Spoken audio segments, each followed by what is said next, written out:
Okay, one of the things that I have noticed now that our company's been growing and I've been hiring a lot more people is I really look for excitement in the hiring process. A lot of people will say that, look, experience is really important. Yeah, I look at experience, resume, sure, great.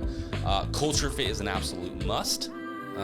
However, if they have great experience and they seem like they would be a good culture fit, but they don't seem excited about the role, then it's a no-go for me. I want people who are excited to join the brand, they're excited to join the team, they're excited to help us build what we're building. And so excitement is one of the biggest factors that I look for when hiring. And I think if you're an employer, it should be one of the biggest things that you hire as well, because an enthusiastic, excited team gets way more done than a team who kind of sort of wants to be there, maybe doesn't really want to be there, or they want to be there but maybe only for a year, right? So if you have an excited, enthusiastic team that actually wants to be here and actually wants to help you build what you're building, you get way more done. So the other thing that I've noticed in hiring is, and I wonder if some other CEOs can relate, is that I normally know if I want to hire the person in 30 seconds or not. And the rest of the interview, I am just pretending to interview so that it didn't look like I made a 30-second gut decision.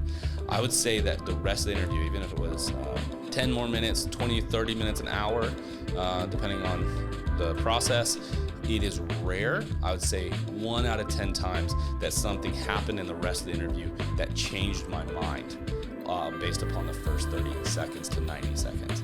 And I'm trying to figure out how I could get away with that without looking unprofessional. Like 90-second interviews, I don't know. If you think that's a terrible idea, please comment. If you think it's a great idea, please comment. Let's talk about how long does an interview really need to be and how many questions do you really need to ask? Because as I said, my gut feeling is right 9 out of 10 times on whether I end up making that hire, and only 1 out of 10 times does something come up in the interview process that changes my mind from my initial gut feeling. So could I get away with a 90-second interview? I don't know, but I am curious to what other people think.